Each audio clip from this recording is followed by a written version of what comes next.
100 × 6.10 അപ്പം 1220 രൂപ. അത് മാസാമാസം റീഡിംഗ് എടുത്ത് അടയ്ക്കുകയാണെങ്കിൽ അയാൾക്ക് വരുന്നത് വെറും 100 × 3.40, അതായത് വെറും 340 രൂപ.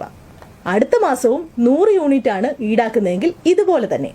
അങ്ങനെയെങ്കിൽ 340 + 340 എത്ര രൂപയാണ്? 680 രൂപ.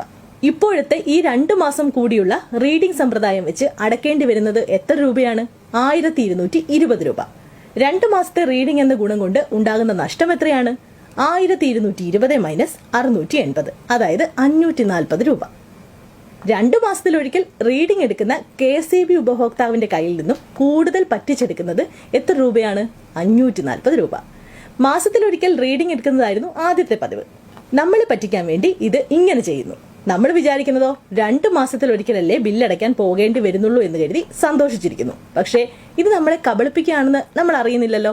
1 മാസത്തിലൊരിക്കൽ എന്നത് 2 മാസത്തിലൊരിക്കലേക്ക് മാറ്റി. എന്നിട്ട് ഇത്രയും രൂപ അധികമായി ഈടാക്കുന്നു. എങ്ങനെയുണ്ട് ഇവരുടെ ബുദ്ധി? നമ്മളിത് തിരിച്ചറിയേണ്ടതല്ലേ?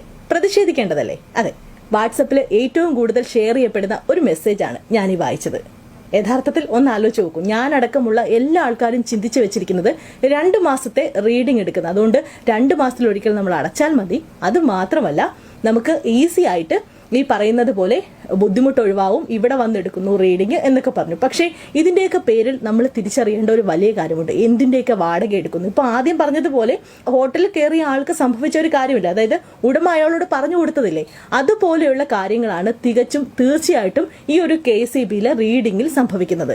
നമ്മൾ വിചാരിക്കും 2 മാസത്തിലൊരിക്കലല്ലേ, അത് മാത്രമല്ല 2 മാസം കൊണ്ട് നമുക്ക് അത് അത്രയും കാലയളവ് നമുക്ക് കിട്ടുന്നില്ല എന്നൊക്കെ വിചാരിക്കുമ്പോൾ ഇരുട്ടടി പോലെയാണ് നമുക്ക് ഈ വൈദ്യുത ചാർജിന്റെ കാര്യത്തിൽ സംഭവിക്കുന്നത്. എല്ലാവരും ഇത് തിരിച്ചറിയണം. തീർച്ചയായിട്ടും ഇത് ഷെയർ ചെയ്യണം. കാരണം ഇത് വളരെ ഇമ്പോർട്ടന്റ് ആയിട്ടുള്ള ഒരു മെസ്സേജാണ്.